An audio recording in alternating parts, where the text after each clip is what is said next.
cambia mi amor, por más lejos que me encuentre, ni el recuerdo ni el dolor de mi pueblo. Muy buenos mediodías, amigos, un nuevo programa de Algo ha cambiado en la historia. En las controles, como siempre, Santiaguito Peñalosa, gracias por estar ahí.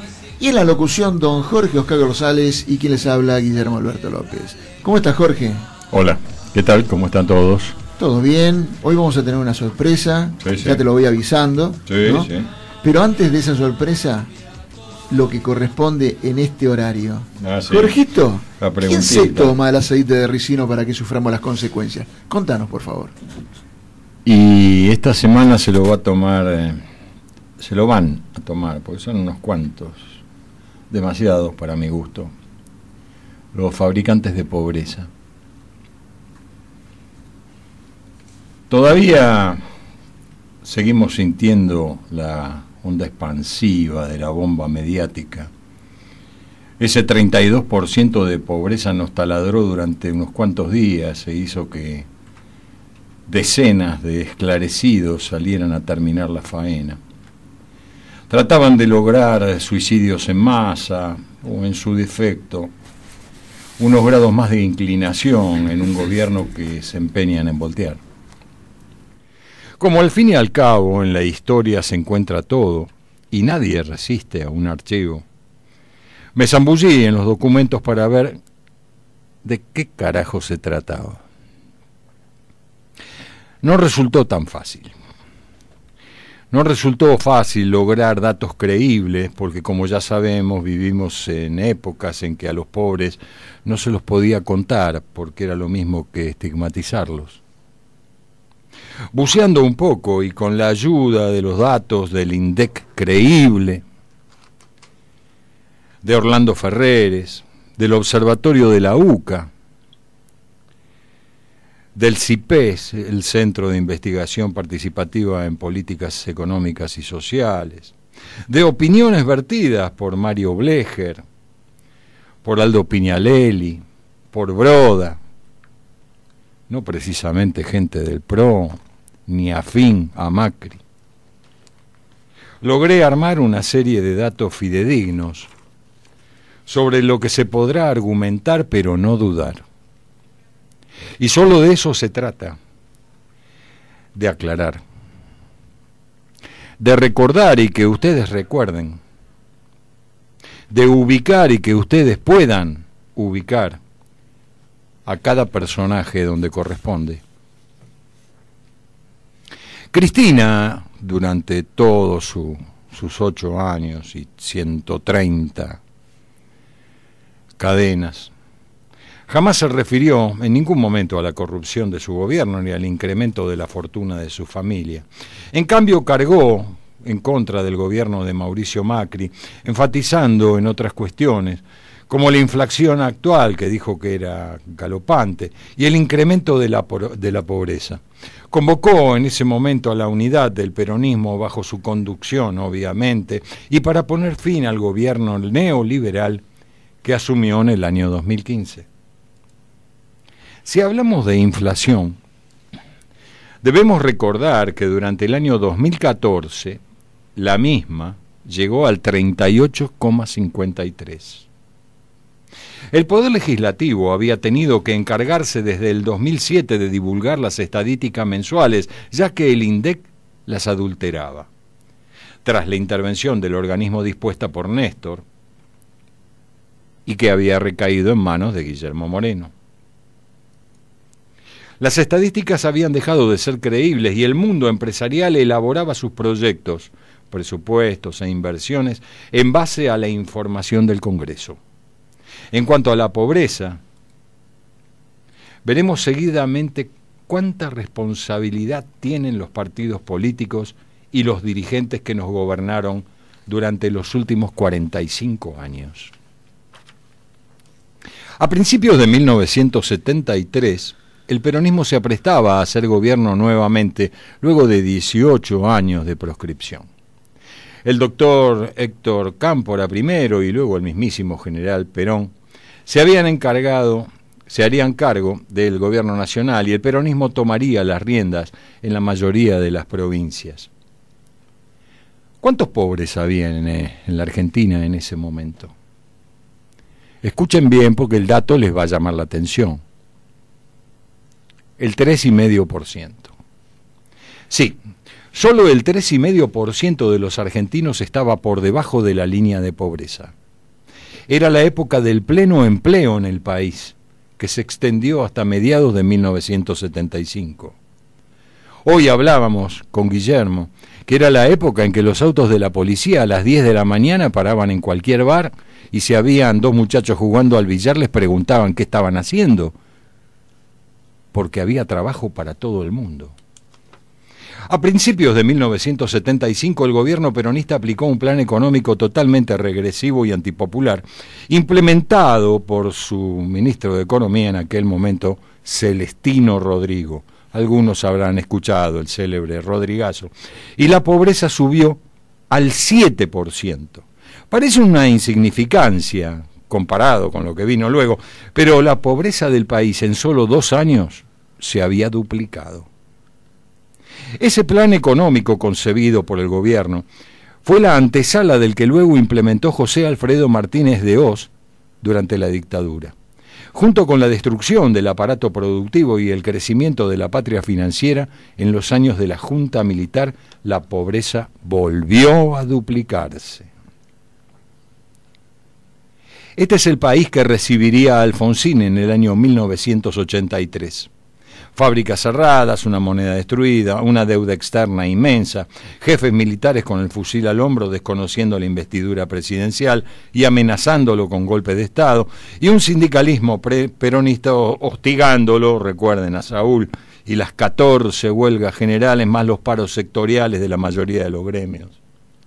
La pobreza ahí trepó hasta el 39%, aunque hay datos que dicen que llegó hasta el 46%. El remedio, lógicamente, llegó con Carlitos Menem, presidente, y Eduardo Duhalde, vicepresidente. En 1989, el gobierno vendió todas las empresas públicas y puso en marcha la convertibilidad. Todo el peronismo apoyándolo. Recuerdo, 1 peso igual a $1. En este disparate se gastaron los miles de millones de dólares de la venta del patrimonio público, más el que le prestaron los bancos extranjeros. Aún así, los pobres nunca bajaron del 27%.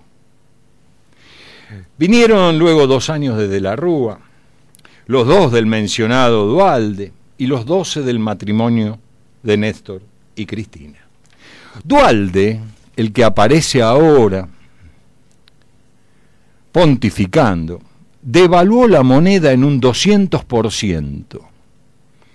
Le tiró con el fardo ese al Remeslenikov, que había sido en ese momento ministro de Economía, y luego lo echó, lógicamente, como echándole la culpa, y lo puso a la baña.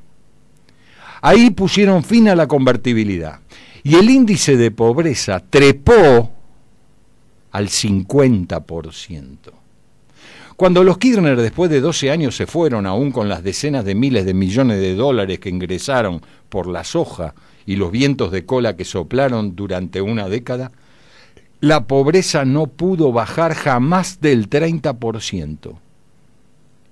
Y hoy hay casi una guerra por un 32%.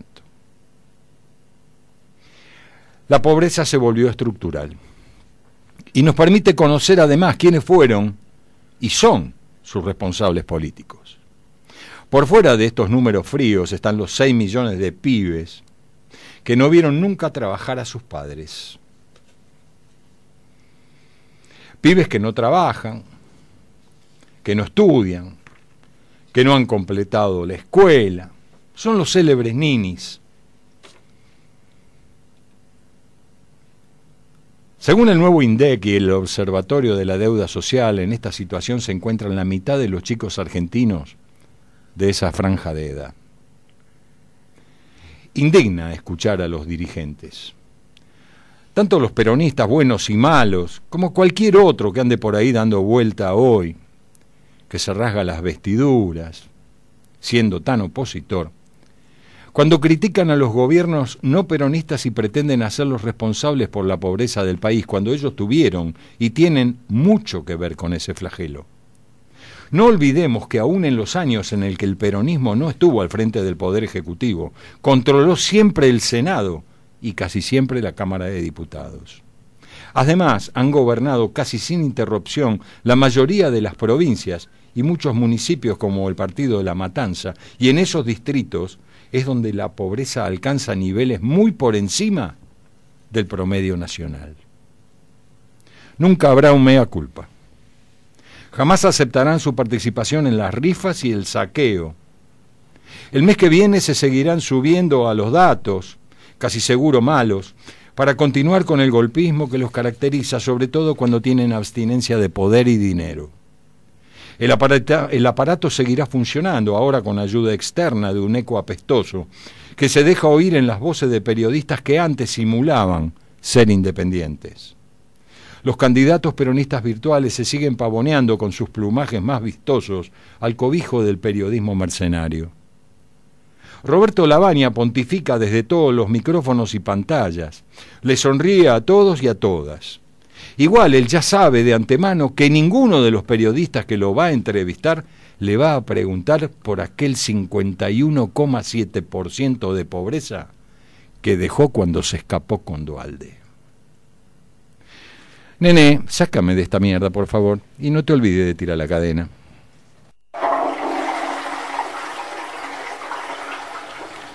Realmente una columna como todas las que estamos haciendo últimamente o las que estás haciendo últimamente, que dan para pensar, dan para recordar.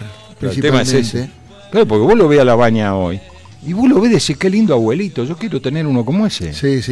Pero semejante hijo de puta, escúchame, dejaste el país con el 52% de pobreza y hoy por el 32, 20 puntos menos, salís a subirte a un banquito y empezar a pontificar boludeces. Cuando encima la mugre la tuvo que hacer Remeslenikov, que fue el que devaluó el 200%, se comió todas las puteadas de la historia, todo el mundo estaba puteándolo a Remeslenikov, porque tuvo que hacer el trabajo sucio. ¿Y vos qué hiciste? ¿Mejoraste algo? Y después tuviste la soja atrás, y el viento de cola, ¿y qué hiciste? Un carajo hiciste.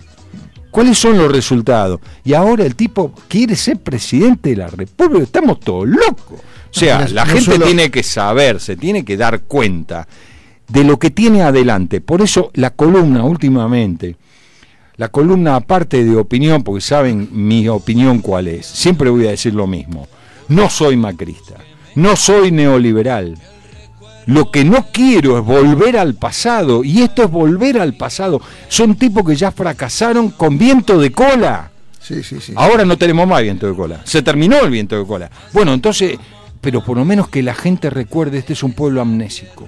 Yo ya estoy harto del pueblo que se olvida de las cosas, entonces tengo que estar picándole el coco, como la publicidad aquella, taca, en la cabeza, para que no se olviden. No, yo creo que lo más importante que hoy tenemos en este programa, aparte de tener un micrófono siempre abierto, es tratar de que la gente no olvide. Tratar de traer nuevamente a la memoria aquellas cosas que hemos vivido. Yo cuando empezabas a nombrar en épocas del comienzo de la vuelta de la democracia después de 18 años, aquel 73, cuando teníamos una desocupación, claro, que la verdad cero. No había desocupación. Y vos decís, no puede ser. Y hoy lo hablábamos. Y hoy tenemos 19 millones de cheques por mes que salen del Estado para mantener vago. Totalmente. Estamos todos locos, y hermano. con la plata del Fondo Monetario Internacional que ellos están considerando que está mal. Claro, está mal. Vos tenés que salir a pedir préstamos afuera para poder darle comer a ellos. Sí. Cada uno de nosotros que somos productivos o que hemos laburado durante toda la vida y tenemos una magra jubilación, tenemos un hijito a quien tenemos que mantener. Sí, señor. Que no es hijo nuestro. Nosotros no pasamos una buena noche con ninguna chica para tener que hacernos cargo de este chico. Y el Estado nos lo está tirando por la cabeza. Sí, Cada uno de nosotros. Ni contarte cada tipo que tiene una pyme y que le da de trabajar a 10 o a 12. Ese tiene 10 o 12. Mira, realmente, mientras estábamos hablando y mientras estabas contando la columna, veían los monitores lo que está pasando en la autopista 25 de Exactamente. Mayo, No los corrió el agua, che. Pero Se ve no que solo, no hace frío. No, pero esta vez lo corrió la policía. Los corrió la policía. Los corrió la policía. Habían cortado totalmente la autopista en la subida y la bajada. Y es un grupo que prácticamente vos te fijás o lo ves, porque si pones cualquier noticiero, lo vas a ver. Sí, hay unas mujeres adelante, Sí, pusieron sí, las sí. mujeres adelante. Como siempre, chicos y mujeres Chicos adelante. y mujeres adelante. Pero no era que cuando se estaba hundiendo el barco tenía primero son prioridad las mujeres y los niños. Pero generalmente, No, acá no, parece que generalmente para los que primero se tiran al agua son las ratas. Sí, dicen. sí. Y realmente veo que la desocupación que hicieron, y me da, ¿cómo te puedo decir? Un alivio de posibilidad. Hay alguna posibilidad, sí. Yo lo comentaba hoy, como vos dijiste recién, yo sé muy bien a quién no voy a votar. ¿A quién no voy a votar? Exacto. No sé a quién voy a votar. Pero si la situación, y hoy me dicen tenemos que salir a votar, lamentablemente, lo digo así, lamentablemente, voto este gobierno. ¿Por qué? Porque veo que nos está dando... No, la vereda de enfrente de pánico. Es tremenda, no hay ni uno. Y hoy lo comentábamos también, vos fijate la estupidez que tienen algunos políticos, como en esto, y creo que lo vas a vacunar después, Sí. al querido Sergio Massa. Bueno, sí. Cuando Bueno, pero hace lo que pasa es una- que Sergio te muestra las nalgas constantemente. ¿Cómo Pero- hace para no Pero Jorge, vacunarlo? hacer una manifestación o un acto político el 2 de abril. No, sí tenés que estar loco. Y aparte desubicado como un chupete precisamente en las nalgas. No, tremendo. No. Tremendo.